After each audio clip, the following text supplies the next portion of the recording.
I have a dear friend, many of you know, we've put out tapes together, we've appeared on stages all over the world together.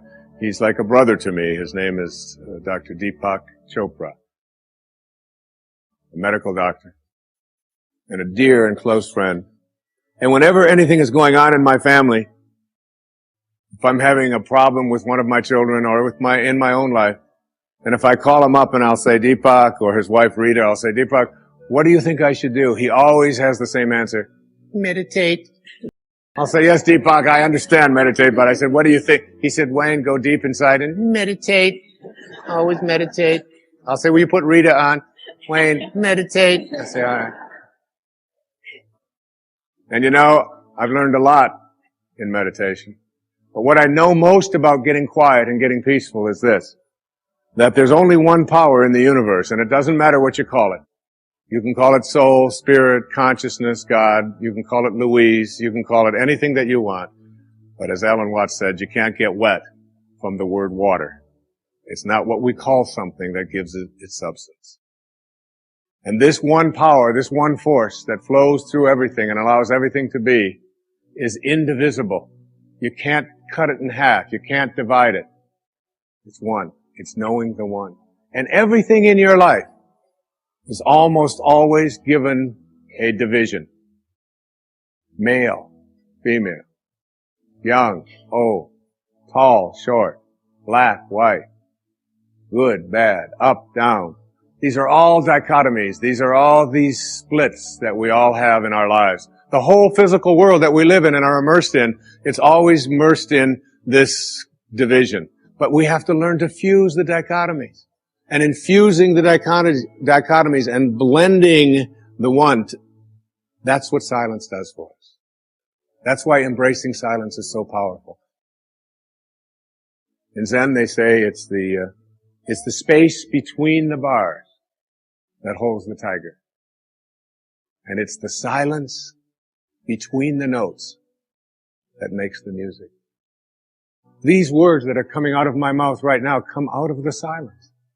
And finding that silence and embracing it means that you go to the place within you that you cannot divide. Just like you can't divide the source, the one, the spirit. You can't divide that either. It's only one. So when you go into your silence and you begin to practice meditation and you begin to make this a part of your life and embrace silence, what you discover is this is where you'll come to know your source. You'll make conscious contact with your source.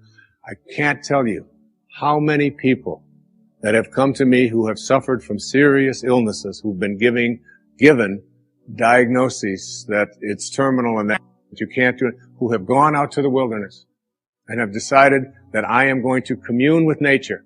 And the transcendentalists, Thoreau and Emerson, they believe that nature was our source and that we were all products of nature. And if you can get back to your source, if you can get back to that feeling of being with spirit, that's where healing can take place. And I've had wonderful stories of people who told me that it was when I began to embrace that silence that I began to feel more connected to my source. Embrace silence because it's a way to come to know God, to know your source. Both are indivisible. And the only experience you can have in your daily life that even comes close to a spiritual awakening is silence. I urge you to meditate because it will bring you more peace, remove stress, improve your surroundings, and deflect negativity. All of this and more will definitely show up when you meditate regularly. I include the embracing of silence as one of my top 10 secrets for inner peace and success, primarily because it's the only vehicle I know of for making conscious contact with God. God is that which is indivisible. There's only one omnipresent presence called God. This presence is everywhere and is a force that creates and sustains life. It can never be divided or cut up into pieces. There's only one power in the universe, not two. You will find your answers in the silence. Remember, it's out of the void, the emptiness, that everything is created. When you write a musical note, the silence from which it comes is just as much a part of the note as is the sound. So it is with healing anything or any relationship. Going into the quiet and listening will inspire you. I can't imagine speaking or writing without first going to God in silence. I seek alone time and space to allow my inspiration to emerge. The wilderness is therapy. Any time in your life, when you're feeling out of sorts in any way, go to nature and find your peace. Keep your silent communion with God to yourself. Everything that you wish to manifest emerges from spirit, from the silence. You don't use your ego to manifest. In fact, ego can inhibit the creative process. For this reason, I urge you not to divulge your private insights, what you intend to create. As St. Paul said, that which is seen hath not come from that which doth appear.